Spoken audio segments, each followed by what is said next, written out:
തിരുവചനം തിരുവചനം. പിതാവിൻ്റെയും പുത്രൻ്റെയും പരിശുദ്ധാത്മാവിൻ്റെയും നാമത്തിൽ ആമേൻ.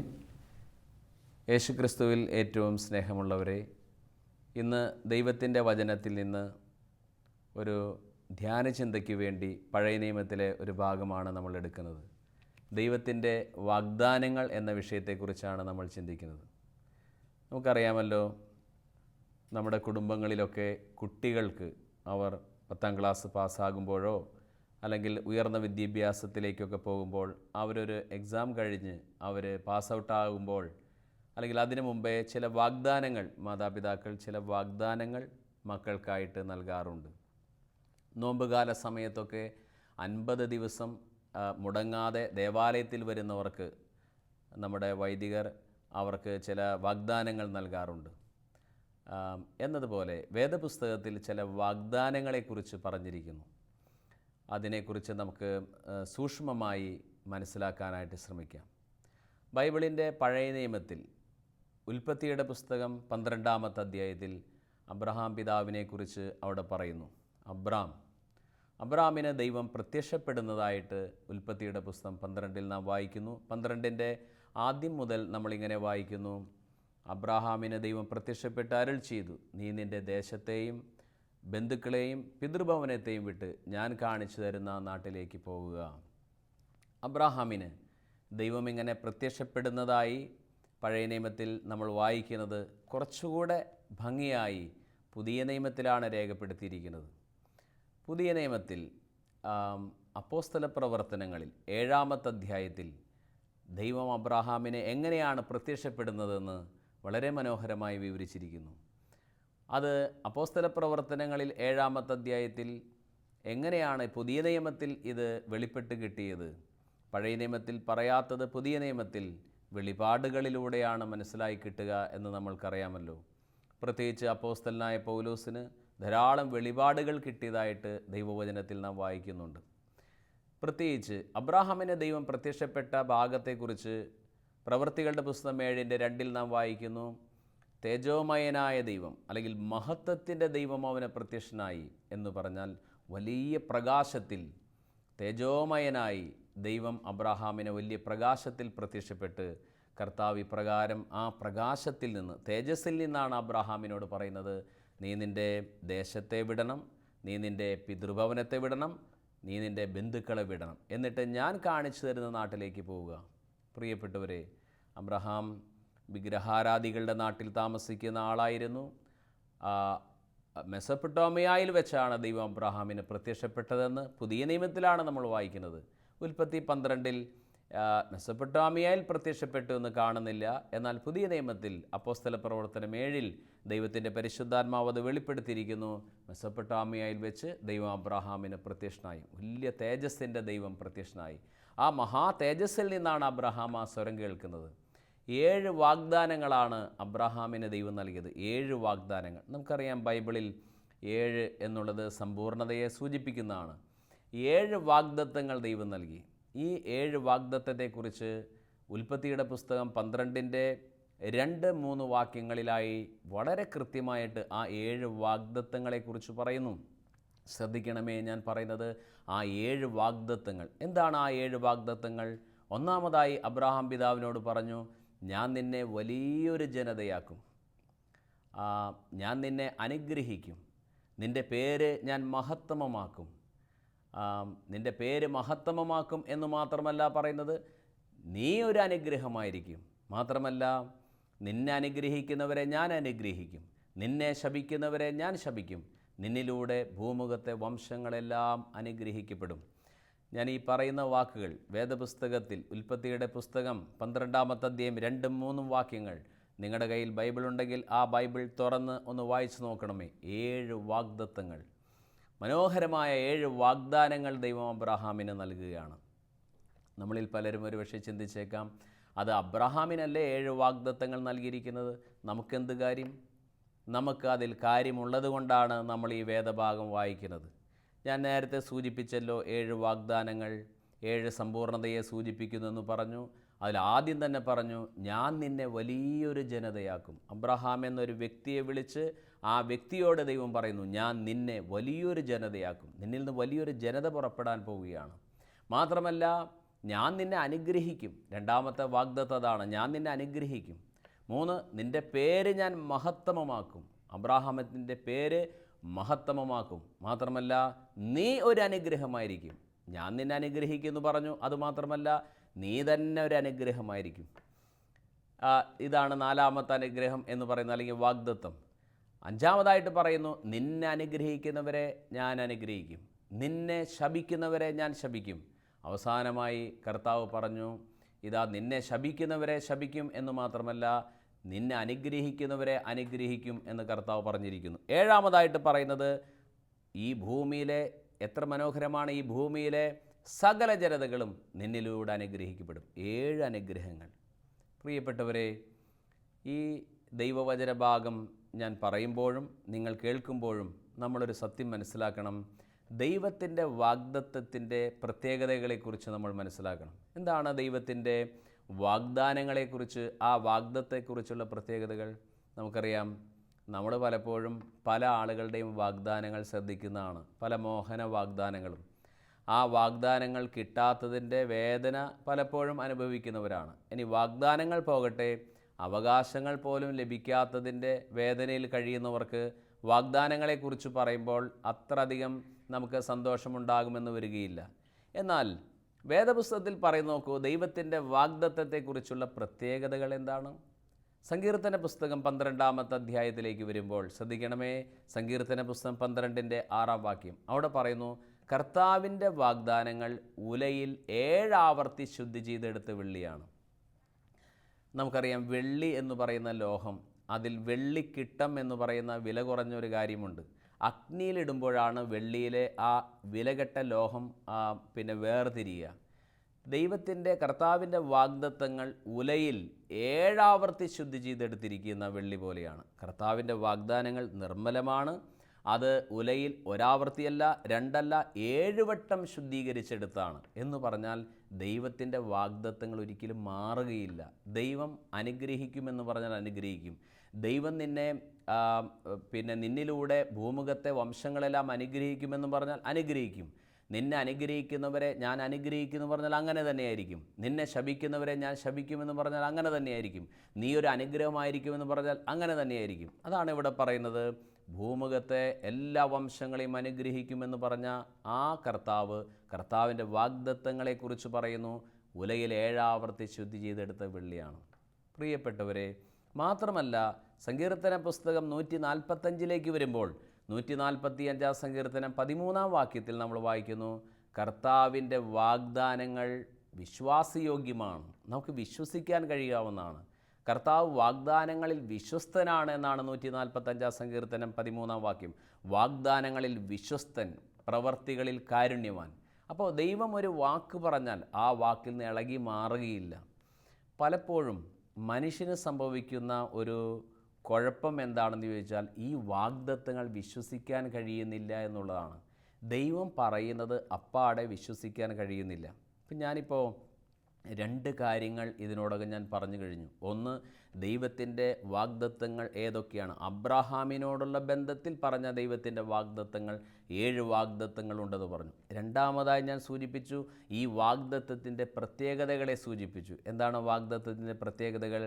ഒന്ന്, അത് ഉലയിൽ 7 ആവർത്തി ശുദ്ധി ചെയ്തെടുത്ത് വെള്ളിയാണെന്നും, 2, കർത്താവിൻ്റെ വാഗ്ദാനങ്ങൾ വിശ്വാസയോഗ്യമാണ് എന്നുള്ളതും ഞാൻ പറഞ്ഞു കഴിഞ്ഞു. അടുത്തതായിട്ട് നമ്മൾ മനസ്സിലാക്കണം, ഈ വാഗ്ദത്തങ്ങൾ ആർക്കുള്ളതാണ്? ഇപ്പോൾ എന്നെ കേൾക്കുന്ന സഹോദരി സഹോദരങ്ങൾ ഒരുപക്ഷെ ചിന്തിക്കും, ഞാൻ വലിയ രോഗത്തിലാണ്, ഞാൻ വലിയ കടബാധ്യതയിലാണ്, ഞാൻ വലിയ പ്രശ്നങ്ങളിലാണ് കഴിയുന്നത്. ഈ പ്രശ്നങ്ങളിൽ കഴിയുന്ന എനിക്ക് ദൈവത്തിൻ്റെ വാഗ്ദത്തം ലഭിക്കുമോ, ദൈവാനുഗ്രഹം ലഭിക്കുമോ? അല്ലെങ്കിൽ പാപങ്ങളിലാണ് ഞാൻ കഴിയുന്നത്, ദൈവത്തിൻ്റെ അനുഗ്രഹങ്ങൾ എന്നിലേക്ക് വരുമോ? നമുക്കതിനെക്കുറിച്ച് ചിന്തിക്കാം. വേദപുസ്തകം പറയുന്നത്, ഇനി ഞാൻ പറയുന്നത് കുറേ കൂടി ശ്രദ്ധിച്ചാൽ മാത്രമേ നിങ്ങളുടെ മനസ്സിലേക്ക് പ്രവേശിക്കൂ. കാരണം വേദപുസ്തകത്തിലെ ഈ വാഗ്ദത്തങ്ങളെക്കുറിച്ച് പുതിയ നിയമത്തിലേക്ക് ഞാൻ വരികയാണ്. പുതിയ നിയമത്തിൽ റോമാക്കാർക്ക് എഴുതിയ ലേഖനം 4-ാമത്തെ അധ്യായത്തിൻ്റെ 16 മുതലുള്ള വാക്യം, ശരിക്കും 13 മുതലുള്ള വാക്യങ്ങൾ വായിക്കണം, എന്നാലാണ് നമുക്കത് സ്പഷ്ടമായിട്ട് മനസ്സിലാവുള്ളൂ. ഈ റോമാലേഖനം എന്ന് പറയുന്നത് അല്പം കട്ടിയുള്ളതാണ്. നമ്മൾ ശ്രദ്ധാപൂർവം വീണ്ടും വീണ്ടും വായിച്ചാൽ മാത്രമേ നമുക്കത് ലഭിക്കുകയുള്ളൂ, മനസ്സിലാകത്തുള്ളൂ. അപ്പോൾ റോമാലേഖനം 4-ാമത്തെ അധ്യായത്തിൻ്റെ 13 മുതലുള്ള വാക്യങ്ങൾ നമ്മൾ വായിക്കുമ്പോൾ നമുക്ക് ഒരു കാര്യം മനസ്സിലാവും. ഞാനതിൻ്റെ ആശയം ആദ്യം പറയട്ടെ. ഈ ദൈവത്തിൻ്റെ വാഗ്ദത്തങ്ങൾ അബ്രാഹാമിന് കിട്ടിയത് ഈ അബ്രാഹാമിന് മാത്രമുള്ള വാഗ്ദത്തങ്ങളല്ലേ? നമുക്കെന്ത് ബന്ധം അതിൽ? പലരും അങ്ങനെ ചിന്തിക്കും. അബ്രാഹാമിന് കൊടുത്ത വാഗ്ദത്തങ്ങൾ അബ്രാഹാമിന് മാത്രമുള്ളതല്ലേ? അബ്രാഹാമിനോട് പറഞ്ഞു, ഞാൻ നിന്നെ വലിയൊരു ജനതയാക്കും, ഞാൻ നിന്നെ അനുഗ്രഹിക്കും, നിൻ്റെ പേര് ഞാൻ മഹത്വമാക്കും, ഞാൻ നിന്നെ ഒരു അനുഗ്രഹമാക്കി മാറ്റും, നിന്നെ അനുഗ്രഹിക്കുന്നവരെ ഞാൻ അനുഗ്രഹിക്കും, നിന്നെ ശപിക്കുന്നവരെ ഞാൻ ശപിക്കും, നിന്നിലൂടെ ഭൂമുഖത്തെ ജനതകളെല്ലാം അനുഗ്രഹിക്കപ്പെടും എന്ന് പറയുന്ന 7 വാഗ്ദത്തങ്ങൾ അബ്രാഹാമിന് മാത്രമുള്ളതല്ലേ? നമുക്കെന്ത് കാര്യം അതിൽ? ഇവിടെയാണ് നമ്മൾ മനസ്സിലാക്കേണ്ടത്. അതിനെക്കുറിച്ചാണ് പുതിയ നിയമം പറയുന്നത്. പ്രിയപ്പെട്ടവരെ, അബ്രാഹാമിന് ദൈവം കൊടുത്ത വാഗ്ദത്തങ്ങൾ അബ്രാഹാമിന് മാത്രമുള്ളതല്ല. അത് ഈ പ്രസംഗിക്കുന്ന എനിക്കും കേൾക്കുന്ന നിങ്ങൾക്കും, ഇത് ആരെല്ലാം മനസ്സിലാക്കുന്നു അവർക്കുള്ള അനുഗ്രഹമാണ്. അപ്പോൾ പലരും ചിന്തിക്കും, എന്നിട്ട് ഞാൻ അനുഗ്രഹിക്കപ്പെട്ടില്ലല്ലോ, എന്നിലൂടെ ദൈവം അനുഗ്രഹം നൽകിയിട്ടില്ലല്ലോ, അല്ലെങ്കിൽ ഞാൻ തന്നെ ഒരു അനുഗ്രഹമായി മാറിയില്ലല്ലോ. പലരും നമ്മെക്കുറിച്ച് പറയും, നീ ജനിച്ചത് തന്നെ ശാപമാണ്, ദുഃഖകരമാണ്, നീ വീട്ടിലുണ്ടായതിൽ പിന്നെ വീട് മുടിഞ്ഞുപോയി എന്നൊക്കെ പറയാറുണ്ട്. എന്നാൽ വേദപുസ്തകത്തിലേക്ക് ശ്രദ്ധിക്കൂ. മനുഷ്യൻ പറയുന്ന വാക്ക് അവിടെ നിൽക്കട്ടെ, സ്വർഗം പറയുന്ന വാക്ക് നോക്കൂ, വേദപുസ്തകം പറയുന്ന വാക്ക് നോക്കൂ. റോമാലേഖനം 4-ാമത്തെ അധ്യായം 13 മുതൽ വാക്യങ്ങൾ. നിങ്ങളുടെ കയ്യിൽ ബൈബിൾ ഉണ്ടെങ്കിൽ ഇപ്പോൾ തന്നെ ആ ബൈബിൾ എടുത്തൊന്ന് വായിച്ച് നോക്കണം. അവിടെ നമുക്ക് മനസ്സിലാകുന്നത് അബ്രാഹാമിന് 2 തരത്തിലുള്ള മക്കളുണ്ടെന്നാണ് പറയുന്നത്. 2 തരത്തിലുള്ള മക്കൾ. ഒന്നാമത്തെ മക്കൾ എന്ന് പറയുന്നത് നമുക്കറിയാം. അബ്രാഹത്തിൻ്റെ മകൻ ഇസ്ഹാക്ക്, ഇസ്ഹാക്കിൻ്റെ മകൻ യാക്കോബ്, പിന്നീട് യാക്കോബിന് 12 ആൺമക്കളുണ്ടായി. അങ്ങനെ ഇസ്രായേൽ ജനമുണ്ടായി. ആ ഇസ്രായേൽ ജനത്തിനാണ് പ്രമാണങ്ങൾ, 10 പ്രമാണങ്ങൾ നൽകിയത്. ന്യായപ്രമാണങ്ങൾ അവരുടെ കയ്യിലാണ്. അങ്ങനെയുള്ള അബ്രഹാമിൻ്റെ മക്കളുണ്ട്. ദൈവിക പ്രമാണങ്ങൾ ലഭിച്ച ദൈവത്തിൻ്റെ മക്കൾ. അതാണ് ഇന്നത്തെ ഇസ്രായേൽ ജനം എന്ന് പറയുന്നത്, അല്ലെങ്കിൽ യഹൂദരെന്ന് പറയുന്നത്. ന്യായപ്രമാണ ദൈവത്തിൻ്റെ പ്രമാണങ്ങൾ ലഭിച്ച അബ്രഹാമിൻ്റെ മക്കൾ. എന്നാൽ പ്രിയപ്പെട്ടവരെ, നമ്മളങ്ങനെയാണോ? നമ്മളങ്ങനെയല്ല. നമ്മളെങ്ങനെയാണ് അബ്രഹാമിൻ്റെ മക്കളാവുന്നത്? അബ്രഹാം ദൈവത്തിൽ വിശ്വസിച്ചതുപോലെ ഞാനും നിങ്ങളും ദൈവത്തിൽ വിശ്വസിക്കുന്നവരാണെങ്കിൽ, ഒന്നുകൂടെ പറയട്ടെ, അബ്രഹാം ദൈവത്തിൽ വിശ്വസിച്ചതുപോലെ ഞാനും നിങ്ങൾ ദൈവത്തിൽ വിശ്വസിക്കുന്നവരാണെങ്കിൽ അബ്രഹാമിൻ്റെ വിശ്വാസത്തിൽ നമ്മൾ പങ്കുപറ്റുന്നു. അത്തരത്തിൽ നമ്മൾ അബ്രഹാമിൻ്റെ മക്കളാണ്. ഇതാണ് റോമാലേഖനം 4-ന്റെ 13, 14, 15, 16 വാക്യങ്ങളിൽ പറയുന്നത്. ഞാനൊന്നുകൂടെ പറയാം. അബ്രഹാമിന് 2 തരത്തിലുള്ള മക്കളുണ്ട്. ഒന്ന് ന്യായപ്രമാണമായിട്ടുള്ള ബന്ധത്തിലുള്ള മക്കൾ, അതാണ് യഹൂദജനം. രണ്ടാമത്തത് അബ്രഹാം വിശ്വസിച്ചതുപോലെ ഞാനും നിങ്ങളും വിശ്വസിക്കുന്നുവെങ്കിൽ നമ്മൾ വിശ്വാസത്താലുള്ള അബ്രഹാമിൻ്റെ വിശ്വാസത്തിൽ പങ്കുപറ്റുന്ന മക്കളാണ്. അങ്ങനെ അബ്രഹാം വിശ്വസിച്ചതുപോലെ നാം ദൈവത്തിൽ വിശ്വസിക്കുകയും ദൈവം പറഞ്ഞ വാക്ക് അങ്ങനെ തന്നെ നമ്മൾ ഏറ്റെടുക്കുകയും ചെയ്യുന്നെങ്കിൽ എന്ന് പറഞ്ഞാൽ എന്താണ്? നിന്നിലൂടെ ഭൂമുഖത്തെ വംശങ്ങളെല്ലാം അനുഗ്രഹിക്കപ്പെടും, അല്ലെങ്കിൽ നീ ഒരു അനുഗ്രഹമായിരിക്കും, ഞാൻ നിന്നെ അനുഗ്രഹിക്കും എന്നുള്ള വാക്ക് അബ്രഹാം വിശ്വസിച്ചതുപോലെ നമ്മളത് വിശ്വസിക്കുന്നുണ്ടെങ്കിൽ, അത് ഹൃദയം കൊണ്ട് ഏറ്റെടുക്കുന്നുണ്ടെങ്കിൽ നീ അപ്പോഴാണ് അനുഗ്രഹിക്കപ്പെടുക. ഇത് എൻ്റെ വാക്കല്ല, വേദപുസ്തകത്തിൽ പറയുന്നതാണ്. റോമാലേഖനം 4-ാമത്തെ അധ്യായത്തിൻ്റെ 16 മുതലുള്ള 16-ാം വാക്യം മാത്രം ഞാൻ വായിക്കുകയാണ്. വാഗ്ദാനം നൽകപ്പെട്ടത് വിശ്വാസത്തിൻ്റെ അടിസ്ഥാനത്തിലാണ്. ശ്രദ്ധിക്കണം, വാഗ്ദാനങ്ങൾ നൽകപ്പെട്ടത് വിശ്വാസത്തിൻ്റെ അടിസ്ഥാനത്തിലാണ്. ഒന്ന് മനസ്സിലാക്കണമെങ്കിൽ അല്പം കൂടി ഇതിലേക്ക് മനസ്സുകൊണ്ടുവരണം. വേദപുസ്തകം ഒരു വട്ടെങ്കിലും വായിച്ച ആളുകൾക്കാണത് മനസ്സിലാവുക. കാരണം പ്രമാണങ്ങൾ നൽകുന്നത് പുറപ്പാടിൻ്റെ പുസ്തകം 20-ാമത്തെ അധ്യായത്തിലാണ്. ഉൽപ്പത്തി, പുറപ്പാട്. ആദ്യത്തെ പുസ്തകം ഉൽപ്പത്തി, 2-ാമത്തെ പുസ്തകം പുറപ്പാട്. പുറപ്പാടിൻ്റെ പുസ്തകം 20-ലാണ് 10 കൽപ്പനകൾ നൽകുന്നത്. എന്നാൽ അബ്രഹാമിന് ദൈവം പ്രത്യക്ഷപ്പെടുന്നത് ഉൽപ്പത്തി 12-ലാണ്. എന്ന് പറഞ്ഞാൽ കൽപ്പനകൾ കൊടുക്കുന്നതിന് മുമ്പേ ദൈവം അബ്രാഹത്തോട് വിശ്വാസത്താലുള്ള ബന്ധം സ്ഥാപിച്ചു. അപ്പോൾ കൽപ്പനകൾ കിട്ടിയത് ഇസ്രായേൽ ജനത്തിനാണ് കിട്ടിയത്. എന്നാൽ കൽപ്പനകൾ പുറപ്പാട് 20-ൽ നൽകപ്പെടുന്നതിന് മുമ്പേ ഉൽപ്പത്തി 12-ൽ ദൈവം അബ്രാഹാമായി വിശ്വാസത്താലുള്ള ബന്ധം സ്ഥാപിച്ചു. നമ്മൾ ഏത് ഗണത്തിൽപ്പെടും? വിശ്വാസത്താൽ ദൈവവുമായി ബന്ധം സ്ഥാപിക്കുന്ന ഗണത്തിൽപ്പെടുന്നു. യഹൂദരേത് ഗണത്തിൽപ്പെടുന്നു? ന്യായപ്രമാണമായ ബന്ധത്തിൽപ്പെടുന്നു. ഇവിടെ വായിക്കാം, ശ്രദ്ധിക്കണമേ. വാഗ്ദാനങ്ങൾ നൽകപ്പെട്ടത് വിശ്വാസത്തിൻ്റെ അടിസ്ഥാനത്തിലാണ്. നമ്മൾ ദൈവത്തിൽ വിശ്വസിക്കുന്നുണ്ടോ, ആ വിശ്വാസത്തിൻ്റെ അടിസ്ഥാനത്തിലാണ് നമുക്ക് അനുഗ്രഹം വരുന്നത്. നമ്മൾ ദൈവത്തിൽ കണ്ണടച്ച് വിശ്വസിച്ച് ദൈവം പറയുന്ന വാക്കുകൾ ഏറ്റെടുക്കുന്നെങ്കിൽ ആ വിശ്വാസത്തിൻ്റെ അടിസ്ഥാനത്തിലാണ് അനുഗ്രഹം വരുന്നത്. തീർന്നില്ല. വാഗ്ദാനങ്ങൾ നൽകപ്പെട്ടത് വിശ്വാസത്തിൻ്റെ അടിസ്ഥാനത്തിലാണ്, അല്ലാതെ നിയമത്തിൻ്റെ അടിസ്ഥാനത്തിലല്ല. അതൊരു ദാനമായിരിക്കുന്നതിനും നിയമം ലഭിച്ച സന്തതിക്ക് മാത്രമല്ല, അബ്രാഹത്തിൻ്റെ വിശ്വാസത്തിൽ പങ്കുചേരുന്ന സന്തതിക്കും ലഭിക്കുമെന്ന് ഉറപ്പുണ്ടായിരിക്കുന്നതിനും വേണ്ടിയാണ്. ഒന്നുകൂടെ ഞാൻ പറയാം, 2 തരത്തിലുള്ള മക്കൾ അബ്രഹാമിനുണ്ട്. ഒന്ന്, ന്യായപ്രമാണത്തിലൂടെയുള്ള ബന്ധത്തിൽ ദൈവത്തെ അനുഗമിക്കുന്നവർ. 2, വിശ്വാസത്താലുള്ള ബന്ധത്തിൽ ദൈവത്തെ അനുഗമിക്കുന്നവർ. ഇങ്ങനെ ഞാനും നിങ്ങളും വിശ്വാസത്താൽ ദൈവത്തെ ബന്ധപ്പെടുന്നവരും ദൈവമായിട്ടുള്ള ആ ആത്മബന്ധം പുലർത്തുന്നവരാണെങ്കിൽ അബ്രാഹാമിന് കൊടുത്ത 7 വാഗ്ദത്തങ്ങളും നമ്മളിലേക്ക് ദൈവം തരും എന്നുള്ളതാണ് വേദപുസ്തകം പറയുന്നത്. പ്രിയമുള്ളവരെ, ധാരാളം പേര് ഈ അവസ്ഥയിലല്ല. പള്ളിയിൽ പോകുന്നുണ്ടെങ്കിലും വിശുദ്ധ കുർബാനയിൽ സംബന്ധിക്കുന്നുണ്ടെങ്കിലും ആത്മീയ കാര്യങ്ങളിൽ വ്യാപരിക്കുന്നുണ്ടെങ്കിലും പലരുടെയും ഹൃദയത്തിൽ ഈ ആശയം പ്രവേശിക്കുന്നില്ല. എത്രയോ പേര് ധ്യാന കേന്ദ്രങ്ങളിൽ വന്ന് അവർക്ക് വേദപുസ്തകമൊന്നും അറിഞ്ഞുകൂടെങ്കിലും അവർ ദൈവത്തെ കണ്ണടച്ച് വിശ്വസിക്കുന്നു, അവരുടെ നീറുന്ന ദുഃഖങ്ങൾ കർത്താവിന് സമർപ്പിക്കുന്നു, വിശ്വാസത്താൽ അവർ ബന്ധം സ്ഥാപിക്കുന്നു. ആ ബന്ധത്തിലൂടെ ദൈവം അവരെ അനുഗ്രഹിക്കുന്നു. അപ്പോൾ ഒരാൾക്ക് അനുഗ്രഹം കിട്ടാത്തത് അവർ ആ ബന്ധം സ്ഥാപിക്കാത്തത് കൊണ്ടാണ്. ബന്ധം സ്ഥാപിക്കുമെങ്കിൽ, ക്രിസ്തുവുമായിട്ട് വ്യക്തിബന്ധം സ്ഥാപിക്കുന്നെങ്കിൽ ആ വ്യക്തിബന്ധത്തിലൂടെ അനുഗ്രഹം കയറി വരും. നമ്മുടെ വീട്ടിലേക്ക്, വ്യക്തിജീവിതത്തിലേക്ക് അനുഗ്രഹം കയറി വരും. ബന്ധം സ്ഥാപിക്കാത്തവർക്ക് അനുഗ്രഹം വരുന്നില്ല. നമുക്കറിയാം, പുതിയ നിയമത്തിൽ അറിയാം, നമ്മുടെ കർത്താവിൻ്റെ പുറകെ തിങ്ങിക്കൂടി പോയ ഒരു സമൂഹം തന്നെ ഉണ്ടായിരുന്നു. പക്ഷേ ഒരു സ്ത്രീ കർത്താവിൻ്റെ വസ്ത്രത്തിൻ്റെ വിളിമ്പിൽ തൊട്ടു. ഏതർത്ഥത്തിൽ, ഏത് വിചാരത്തിൽ? അവൻ്റെ വസ്ത്രത്തിൻ്റെ വിളിമ്പിൽ തൊട്ടാൽ തനിക്ക് സൗഖ്യം കിട്ടുമെന്ന് ഉള്ളിൽ വിചാരിച്ചുകൊണ്ട് അവൾ സ്പർശിച്ചു. അപ്പോൾ അവളിലേക്ക് ആ ദിവ്യമായ ശക്തി ഒഴുകുകയും അവൾക്ക് സൗഖ്യം കിട്ടുകയും ചെയ്തു. അവൾ നോക്കൂ, ന്യായപ്രമാണത്തോടുള്ള ബന്ധത്തിലല്ലല്ലോ, പിന്നെയോ വിശ്വാസത്താലുള്ള ബന്ധത്തിലാണ് സ്പർശിച്ചത്. അപ്പോഴാണ് അനുഗ്രഹം വന്നത്. അപ്പോൾ അതുകൊണ്ട് വിശ്വാസത്തിലൂടെയുള്ള ബന്ധത്തിൽ ദൈവത്തെ സ്പർശിക്കാൻ തുടങ്ങുമ്പോൾ ദൈവത്തിൻ്റെ വാഗ്ദത്തങ്ങൾ, അബ്രാഹത്തിന് കിട്ടിയ അതേ വാഗ്ദത്തങ്ങൾ നമ്മളിലേക്കും ഒഴുകി വരും എന്നാണ് വേദപുസ്തകം പഠിപ്പിക്കുന്നത്. നിർഭാഗ്യമെന്ന് പറയട്ടെ, പലരും ഈ ദിവ്യസത്യം മനസ്സിലാക്കാത്തതുകൊണ്ട് അനുഷ്ഠാന ബന്ധത്തിൽ ജീവിക്കുന്നു. അതുകൊണ്ട് അവർക്ക് അനുഗ്രഹം കിട്ടുന്നില്ല. പ്രിയമുള്ളവരെ, ഇനി അടുത്ത പോയിന്റിലേക്ക് നമ്മൾ വരുമ്പോൾ ശ്രദ്ധിക്കണം, ഈ വാഗ്ദാനത്തിനെതിരായി ചിന്തിക്കാൻ അബ്രാഹത്തെ പ്രേരിപ്പിച്ച പലതുമുണ്ട്. റോമാലേഖനം 4:19-20 വാക്യങ്ങൾ വായിക്കുമ്പോൾ നമുക്ക് കാണാം, അബ്രാഹാമിൻ്റെ ശരീരം മൃതപ്രായമായി. വളരെ പ്രായം ചെന്ന ആളുകളുടെ ശരീരം നോക്കിയാൽ നമുക്കറിയാം, ചുക്കിച്ചുളിഞ്ഞ് അല്ലേ, ജരാനരകൾ ബാധിക്കുമെന്ന് പറയും. ജരാനര, സ്കിന്നെല്ലാം ചുരുണ്ടു പോവും അല്ലേ, നര ബാധിക്കും, ജരാനരകൾ ബാധിക്കും. അപ്പോൾ അബ്രഹാമിന് ജരാനര ബാധിച്ചു. അതാണ് റോമാലേഖനം 4:19 പറയുന്നത്, അബ്രഹാം തൻ്റെ ശരീരം മൃതപ്രായമായിരിക്കുന്നെന്നും സാറായുടെ ഉദരം വന്ധ്യമാണ്. വന്ധ്യത എന്ന അസുഖമുണ്ട്, ശ്രദ്ധിക്കണം. സാറ വന്ധ്യത എന്ന അസുഖം ബാധിച്ചിരിക്കുന്നു, പ്രായം കുറയായി. അബ്രഹാമും മരിക്കാറായി. പക്ഷേ ദൈവം അവനോട് വാഗ്ദാനം പറഞ്ഞു. എന്താണ് വാഗ്ദാനം? നിങ്ങൾക്ക് കുഞ്ഞുണ്ടാകും, നിനക്ക് കുഞ്ഞുണ്ടാകും. ദൈവത്തിൻ്റെ വാഗ്ദത്താണത്. അപ്പോൾ അബ്രഹാം മൃതപ്രായമായിരിക്കുന്നെന്നും സാറായുടെ ഉദരം വന്ധ്യമാണെന്ന് അറിയാമായിരുന്നിട്ടും അവൻ ദൈവത്തിൻ്റെ വാഗ്ദാനത്തിനെതിരായി ചിന്തിച്ചില്ല. ഇവിടെയാണ് നമ്മൾ ശ്രദ്ധിക്കേണ്ടത്. നമ്മൾ നോക്കുമ്പോൾ പ്രത്യാശിക്കുന്ന ഒന്നും കാണാനില്ല, ഒരു പച്ചപ്പും കാണാനില്ല. നമ്മൾ ഈ കുഴിയിൽ നിന്ന് കരകയറുന്ന ലക്ഷണവുമില്ല എന്ന് പറയാറില്ലേ? പക്ഷേ വേദപുസ്തകം പറയുന്നു, നോക്കൂ, അബ്രഹാമിൻ്റെ ശരീരം മൃതപ്രായമായിരിക്കുന്നെന്നും സാറായുടെ ഉദരം വന്ധ്യമാണെന്ന് അറിയാമായിരുന്നിട്ടും, കണ്ണുകൊണ്ട് കാണുമ്പോൾ നോക്കുമ്പോൾ ഇതൊന്നും പോസിറ്റീവായിട്ടുള്ള ഒന്നുമില്ല, എല്ലാം നെഗറ്റീവുകളാണ്. പക്ഷേ ഇതൊക്കെ ആയിരുന്നിട്ടും അബ്രഹാമിൻ്റെ വിശ്വാസം ദുർബലമായില്ല.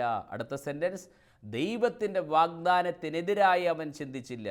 ദൈവത്തിൻ്റെ വാഗ്ദാനത്തിനെതിരായി ചിന്തിച്ചില്ല, പിന്നെയോ അവൻ ദൈവത്തെ മഹത്വപ്പെടുത്തിക്കൊണ്ട് വിശ്വാസത്താൽ ശക്തി പ്രാപിച്ചു. വാഗ്ദാനം നിറവേറ്റാൻ ദൈവത്തിന് കഴിയുമെന്ന് അവന് ഉത്തമ ബോധ്യമുണ്ടായിരുന്നു.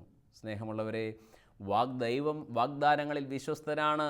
അവൻ്റെ വാഗ്ദാനങ്ങൾ നിർബലമാണ്. ഉലയിൽ 7 ആവർത്തി ശുദ്ധി ചെയ്തെടുത്ത വെള്ളിയാണ്. വാഗ്ദാനത്തിനെതിരായി ചിന്തിക്കാനുള്ള എല്ലാ തരത്തിലുള്ള പ്രതിസന്ധികൾ അബ്രഹാമിനുണ്ടായിട്ടും അബ്രഹാം അതിനെതിരായി ചിന്തിച്ചില്ല എന്ന് മാത്രമല്ല, അബ്രഹാം വിശ്വാസത്താൽ ശക്തി പ്രാപിക്കുകയും ദൈവം കൊടുത്ത സകല വാഗ്ദാനത്തിനും അവൻ അനുഗ്രഹിക്കപ്പെട്ടവനായി തീർന്നു. അതുകൊണ്ട് എന്നെ കേൾക്കുന്ന പ്രിയപ്പെട്ടവരെ, ദൈവം അബ്രഹാമിന് കൊടുത്ത 7 വാഗ്ദാനങ്ങൾ അബ്രഹാത്തിന് മാത്രമല്ല, അത് യേശുക്രിസ്തുവിലൂടെ നമ്മളിലേക്ക് ഒഴുകി കിട്ടുകയാണ്. അതുകൊണ്ട് യേശുക്രിസ്തുവിനെ, ആ വാഗ്ദാന സന്താനമായ ക്രിസ്തുവിനെ, അല്ലെങ്കിൽ സ്ത്രീയുടെ സന്തതിയായി വന്ന ക്രിസ്തുവിനെ, വാഗ്ദാനത്തിൻ്റെ പൂർത്തീകരണമായ ക്രിസ്തുവിനെ നീ മുറുകെ പിടിച്ച് ആ വിശ്വാസത്താലുള്ള ബന്ധത്തിൽ ഈ നൽകിയ വാഗ്ദത്തങ്ങളൊക്കെ വിശ്വാസത്താൽ എനിക്ക് പ്രാപിക്കാൻ കഴിയും എന്ന് ചിന്തിക്കുന്ന ആളുകളാണെങ്കിൽ നമ്മളിലേക്കും ഈ അനുഗ്രഹം വരാൻ ദൈവം ഇടവരും. അതിനായി ദൈവം നമ്മെ സഹായിക്കട്ടെ. നിത്യം പിതാവും പുത്രനും പരിശുദ്ധാത്മാവുമായ സർവേശ്വര എന്നേക്കും ആമേൻ.